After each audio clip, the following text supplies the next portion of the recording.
من الشیطان الرجیم بسم اللہ الرحمن الرحیم الذین قالوا ان اللہ عہد الینا الا نؤمن لرسول حتی یأتینا بقربان تأکلہ النار قل قد جاءکم رسل من قبلی بالبینات وبالذی قلتم فلم قتلتموہم ان کنتم صادقین فَإِن كَذَّبُوكَ فَقَدْ كُذِّبَ رُسُلٌ مِّن قَبْلِكَ جَاءُوا بِالْبَيِّنَاتِ وَالزُّبُرِ وَالْكِتَابِ الْمُنِيرِ كُلُّ نَفْسٍ ذَائِقَةُ الْمَوْتِ وَإِنَّمَا تُوَفَّوْنَ أُجُورَكُمْ يَوْمَ الْقِيَامَةِ فَمَنْ زُحْزِحَ عَنِ النَّارِ وَأُدْخِلَ الْجَنَّةَ فَقَدْ فَازَ وَمَا الْحَيَاةُ الدُّنْيَا إِلَّا مَتَاعُ الْغُرُورِ۔ یہ سورہ آل عمران کی 3 آیتیں آپ کے سامنے پڑھی گئیں، 183، 84، 85۔ پچھلی آیتوں میں یہودیوں کے ایک ہیلے بہانے کا ذکر تھا، جب ان کے سامنے اسلام کی دعوت، ایمان کی دعوت، اس کا تقاضا ہوا کہ ایمان لاؤ، اللہ کے اوپر، نبی پر، تورات و انجیل میں جو باتیں تم پاتے ہو وہ ساری نشانیاں تو حضرت محمد صلی اللہ علیہ وسلم پر فٹ ہوتی ہیں، تم مانو، اسی طرح نماز قائم کرو، زکوٰۃ دو، اللہ کے لیے قرض حسنہ دو۔ تو قرض حسنہ کو پکڑ کر ان لوگوں نے کیا کہا کہ اللہ تعالی ہم سے قرض مانگ رہے ہیں، اس کا مطلب اللہ فقیر ہیں اور ہم مالدار ہیں۔ اصل میں یہ اسلام قبول کرنے سے ان لوگوں کو تو بہانہ چاہیے، ہیلا چاہیے تھا، اس لیے آئے دن کچھ نہ کچھ یہ ہیلے بہانے کر کے اسلام کو قبول نہیں کرتے تھے، ورنہ ان کو پتہ تھا حقیقت کا کہ اسلام حق ہے، نبی صلی اللہ علیہ وسلم سچے ہیں، قرآن اللہ کا کلام ہے۔ ضد بولنے کی ایک چیز ہوتی ہے، ہڑ درمی، کہ آدمی جان بوجھ کر کے کیا کرے، کوئی گناہ کرے ضد کی وجہ سے، اس کا کوئی علاج نہیں دنیا میں۔ کتنے لوگ ہوتے ہیں جان بوجھ کر کے کیا کرتے ہیں، گناہ کرتے ہیں، نہیں، سگریٹ پیے تو ایسا ہوتا ہے پکا معلوم ہے، پھر بھی کرتے، پھر بھی پیتے جان بوجھ کر کے۔ شراب پینے والوں کو بھی پتہ ہے شراب پینے سے کیا ہوتا ہے، پھر بھی پیتے ہیں۔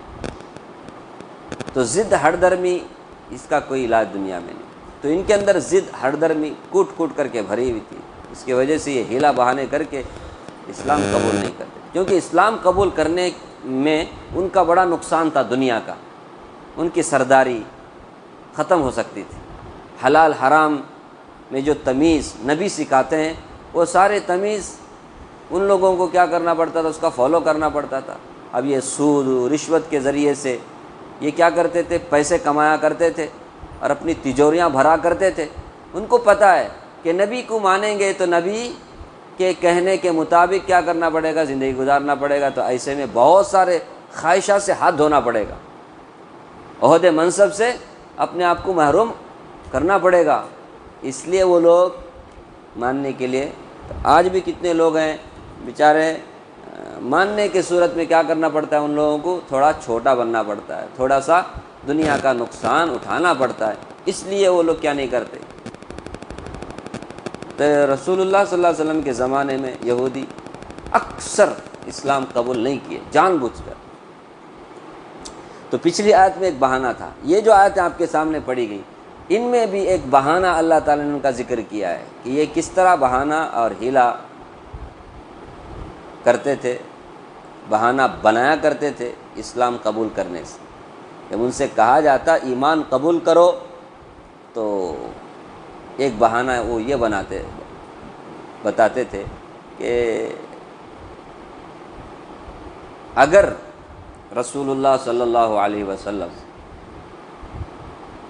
وہ تو رسول اللہ نہیں مانتے، اگر یہ جن کو اپنے نبی ہونے کا دعویٰ ہے ایسی کوئی قربانی ہمارے سامنے پیش کریں جس قربانی کو آسمانی آگ آگا کر کے جلا دے، تو ہم ان پر ایمان لانے کے لیے تیار ہیں۔ سمجھ،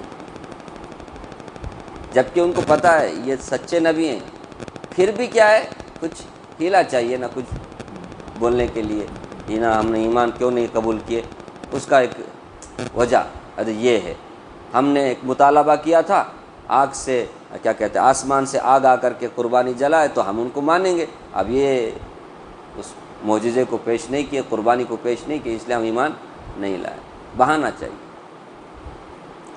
تو اس کا اس میں ذکر ہے کہ کس طرح سے یہ لوگ ہیلا بہانہ کر کے ایمان سے محروم رہتے تھے۔ فرمایا الذین قالوا، یہ وہ لوگ جنہوں نے کہا ان اللہ عہد الینا، کہ بلا شبہ اللہ نے ہم سے عہد لیا ہے کہ اللہ نؤمن لرسول حتی یأتینا بقربان تأکلہ النار، کہ ہم کسی رسول پر اس وقت تک ایمان نہ لائیں جب تک کہ ہمارے سامنے وہ ایسی قربانی پیش نہ کرے جس کو آگ آ کر کے کیا کر دے، جلا دے، آگ آسمانی آ کر اسے جلا نہ دے، اس وقت تک وہ قربانی جب تک اس طرح کی پیش نہ کرے اس وقت تک ہم ایمان قبول نہ کریں۔ یہ اللہ نے ہم سے عہد لیا ہے، اب اس کو اللہ کی طرف ان لوگوں نے کیا کر دیا، منسوخ کر دیا، حالانکہ بائبل میں ایسی کوئی بات نہیں ہے۔ یہ ایک دو پیغمبروں کے بارے میں، حضرت الیاس علیہ السلام،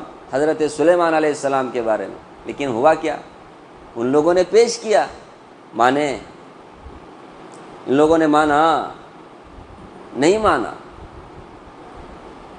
نہیں سمجھ۔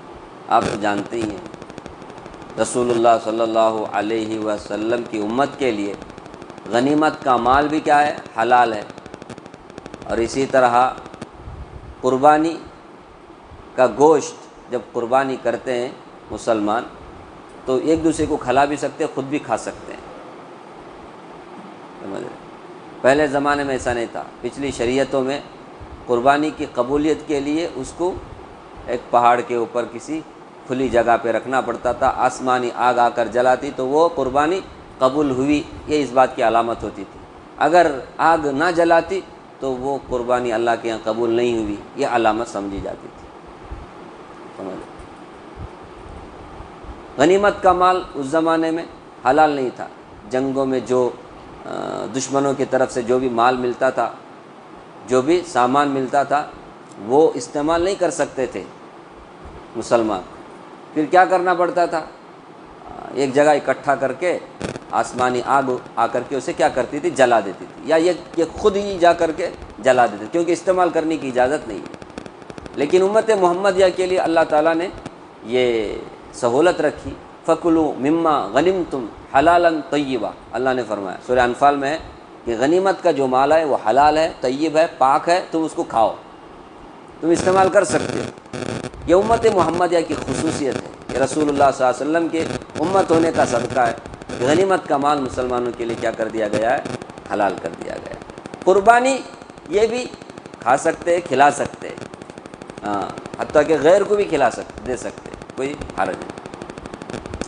لیکن اس زمانے میں پچھلے امتوں میں قربانی اس طرح سے قبول ہوتی تھی کہ آگ آ کر کے جلاتی۔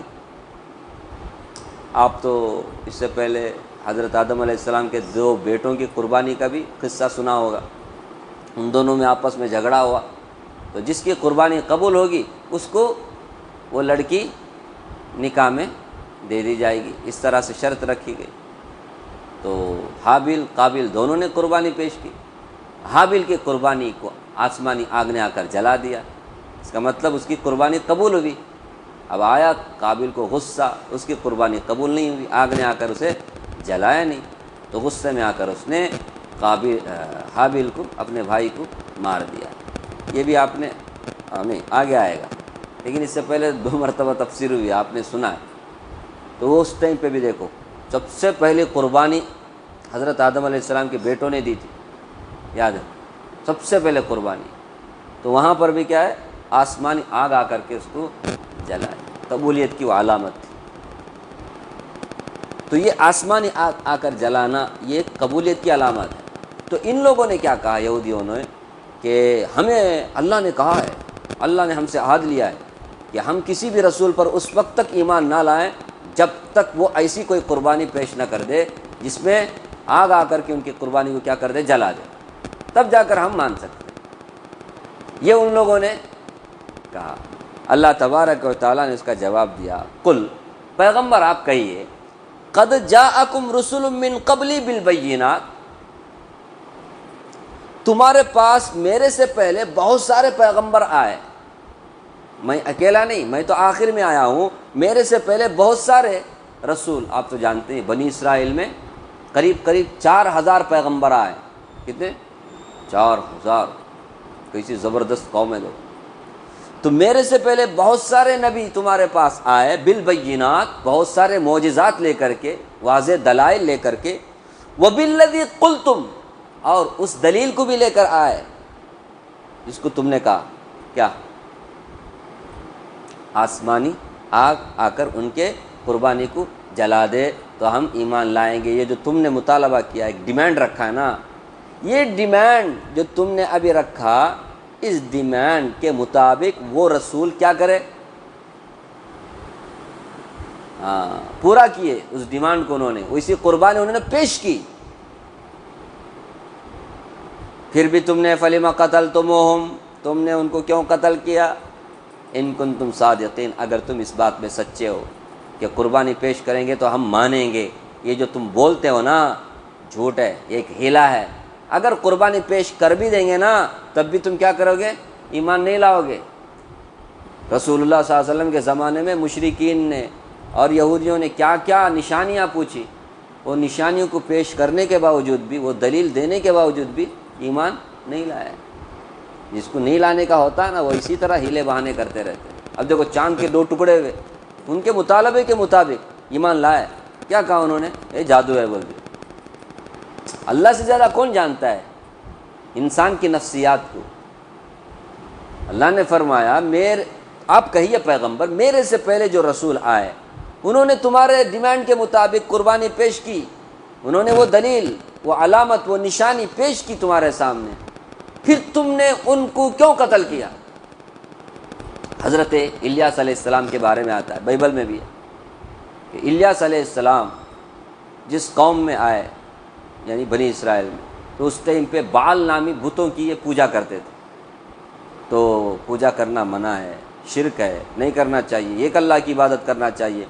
سورہ صافات میں ہے، اتدعون بعلا وتذرون احسن الخالقین، اللہ جو احسن الخالقین ہے، سب سے اچھی پیدائش کرنے والا، سب کو پیدا کرنے والا، وہ اس کو چھوڑ کر کے تم ایک بتوں کی عبادت کر رہے یار، ایک بال بت کا نام۔ تو ان لوگوں نے کہا ٹھیک ہے، ہم دونوں کیا کریں گے؟ قربانی پیش کریں گے، جس کی قربانی کو آسمانی آگ آ کر کھا جائے، اس کی قربانی قبول ہو گئی، وہ جیت گیا، وہ سچا ہے۔ حضرت الیاس علیہ السلام نے اللہ کے نام پر قربانی دی، ان لوگوں نے کیا کیا؟ بعل، اس بت کے نام پر قربانی دی۔ آسمانی آگ نے آ کر کے حضرت الیاس علیہ السلام کی قربانی کو جلا دیتی ہے، اور ان کی قربانی ویسی کی ویسی رہ جاتی ہے۔ کیا کرنا چاہیے تھا ان لوگوں کو؟ فوراً حضرت الیاس علیہ السلام پر ایمان لانا چاہیے تھا۔ یہ لوگ اور حضرت الیاس علیہ السلام کے دشمن بن گئے، اور زیادہ ان سے دشمنی کی، اور ان کے قتل کے در پہ ہو گئے، جس کی وجہ سے حضرت الیاس علیہ السلام کو وہاں سے ہجرت کرنا پڑا، اور پہاڑوں میں، غاروں میں جا کر پناہ لینا پڑا۔ ہاں، اس لیے اللہ نے فَلِمَ قَتَلْتُمُوهُمْ، پھر ان کے قتل کے در پہ تم کیوں ہوئے؟ انہوں نے تو تمہارے مطالبے کے مطابق معجزہ پیش کیا، قربانی پیش کی، پھر کیا گارنٹی ہے کہ اگر آج حضرت محمد صلی اللہ علیہ وسلم تمہارے سامنے قربانی پیش کریں اور تم ایمان لاؤ؟ تم ایمان لانے والے نہیں ہو۔ اللہ نے بولا یہ تو ہیلا تم کر، بہانہ کر رہے، نہیں لانے، ایمان نہیں لانے کے لیے، بس بات سمجھ میں آ رہی؟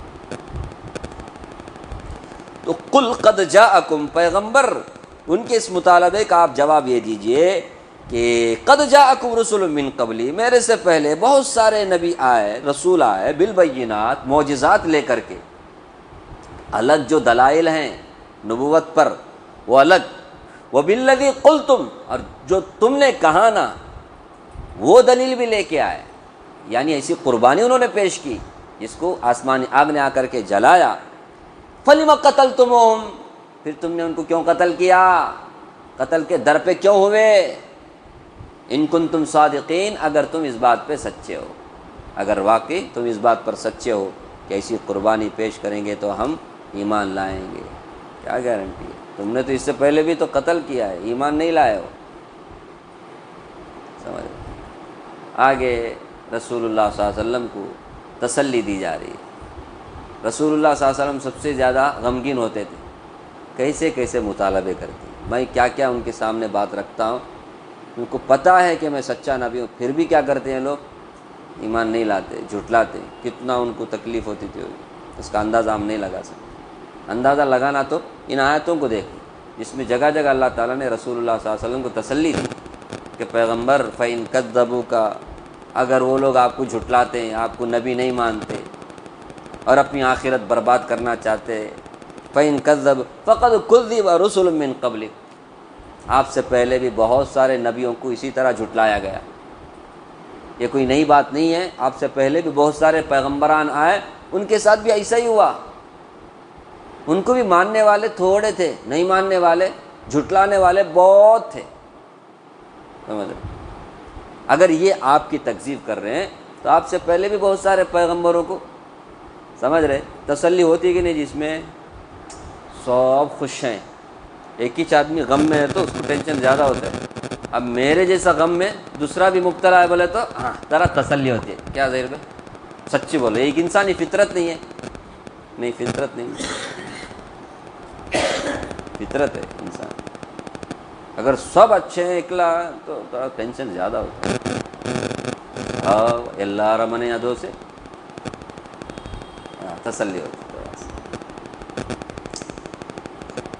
تو اسی حساب سے کہا پیغمبر یہ کوئی آپ کے ساتھ خاص نہیں، پیغمبر آپ سے پہلے بہت سارے نبی آئے، ان کے ساتھ بھی ایسا ہی ہوا ہے، یہ کوئی نئی بات نہیں ہے۔ جبکہ وہ لوگ جاؤ بالبینات والزبر والکتاب المنیر، وہ جب آئے تو خالی ہاتھ نہیں آئے، وہ معجزات لے کے آئے، دلائل لے کے آئے، وہ زبر صحیفے لے کے آئے، والکتاب المنیر روشن کتابیں لے کے آئے جس میں احکامات، حلال حرام کی تمیز، پند و نصیحت، ساری باتیں اس میں موجود تھی، ایسی وہ روشن کتابیں، صحیفے اور واضح دلائل، معجزات لے کر آئے، اس کے باوجود بھی ان پیغمبروں کو جھٹلایا گیا۔ تو آپ غمگین مت ہو پیغمبر کہ آپ کی بات یہ لوگ مانتے نہیں ہیں، آپ اتنے سارے دلائل ان کے سامنے رکھ رہے ہیں اپنے سچے نبی ہونے کی، پھر بھی یہ لوگ نہیں مانتے۔ پیغمبر اس سے پہلے بھی پیغمبر آئے اور ان کو بھی جھٹلایا گیا، تو آپ کو بھی جھٹلایا جا رہا ہے، کوئی نئی بات نہیں، آپ تسلی رکھیں۔ یہ لوگ ضد کی وجہ سے کیا کر رہے ہیں، ہٹ درمی کی وجہ سے ایمان قبول نہیں کر رہے ہیں، باقی ان کو پتہ ہے آپ سچے ہیں، اب ضد کا کیا ہے۔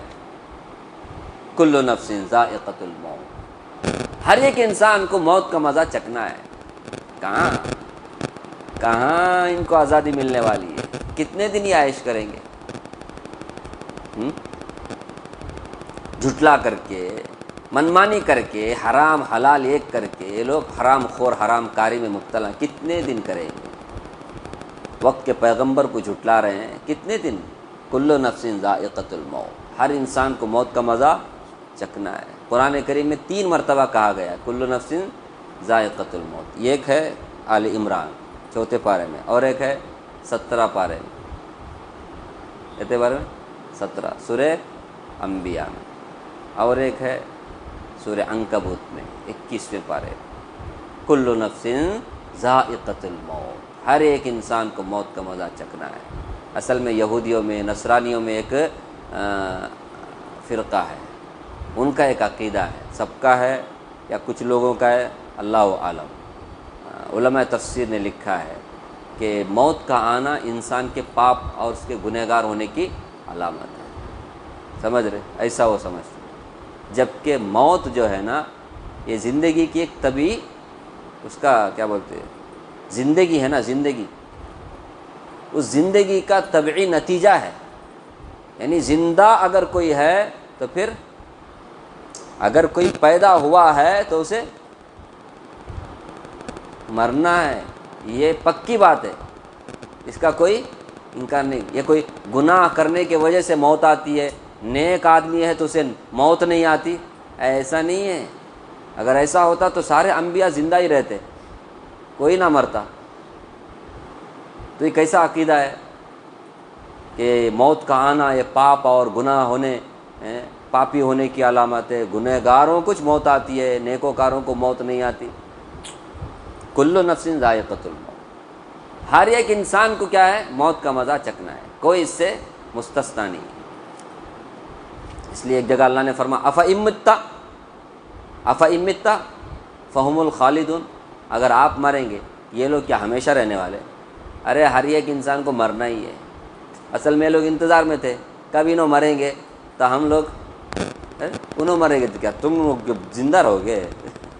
ہوتا ہے نا جی، کسی سے آدمی کو دشمنی ہو جاتی ہے، کسی سے آدمی کو دشمنی ہوتی ہے تو اندر اندر مریا تو اچھا تھا بول کے نہیں، انہیں مرا تو کیا تم مرنے والے نہیں ہو، سب کو مرنے کا ہے۔ میں تو مثال دے رہا ہوں، رسول اللہ صلی اللہ علیہ وسلم اتنا جلتے تھے یہ لوگ، یہودی بھی، نصرانی بھی، مشرکین بھی، تبھی تو وہ پلان بناتے تھے قتل کرنے، آپ کو مرڈر کرنے، آپ کو زہر دے کر کے، آپ کے اوپر پتھر مار ڈال کر کے، کسی بھی طرح آپ کو کیا کر دیا جائے تاکہ آپ کا مشن، آپ کا دین، آپ کا لایا ہوا سب کچھ کیا ہو جائے؟ ختم ہو جائے۔ اس حساب سے اللہ نے فرمایا کل نفس ذائقۃ الموت، ہر انسان کو موت کا مزہ چکھنا ہے۔ موت جو ہے نا زندگی کی ایک طبعی نتیجہ ہے، زندگی کا ایک طبعی نتیجہ ہے۔ جو دنیا میں آیا ہے اس کو دنیا سے جانا ہے۔ وَإِنَّمَا تُوَفَّوْنَ أُجُورَكُمْ يَوْمَ الْقِيَامَةِ، اور بلا شبہ قیامت کے دن تمہارے اجر کو پورا پورا دیا جائے گا۔ تو نفس موت کیوں آتی ہے ہر انسان کو؟ اسی لیے آتی ہے تاکہ اس کے بعد ایک قیامت کا دن برپا ہوگا، اب وہاں ہر ایک انسان کو اپنی زندگی کا حساب کتاب دینا ہے، وہاں اجر اور ثواب پورا پورا دیا جائے گا۔ اگر نیک عمل کیا ہے نیک عمل کا ثواب دیا جائے گا، برا کیا ہے تو برائی کی سزا بھی دی جائے گی۔ موت اس لیے آتی ہے کیونکہ ہر ایک انسان کو زندگی میں، دنیا میں رہتے ہوئے پورے نیکی کا ثواب بھی ملتا نہیں اور برائی کی سزا بھی ملتی نہیں۔ ہیلے بہانے کی نہ جانے کس طرح سے لوگ اپنے آپ کو سزاؤں سے بچا لیتے ہیں۔ یہ دنیا میں ہو سکتا ہے، لیکن مرنے کے بعد اللہ کے سامنے جب پیش ہوتے ہیں، ہر انسان کو اس کے کیے کا پورا پورا بدلہ یا پوری سزا مل کے رہے گی۔ اس لیے فرمایا وَإِنَّمَا تُوَفَّوْنَ، تم سب کو پورا پورا دیا جائے گا، اجورکم، اجور یہ اجر سے ہے، ثواب، بدلہ، تم سب کو بدلہ پورا پورا دیا جائے گا یوم القیامہ، قیامت کے دن۔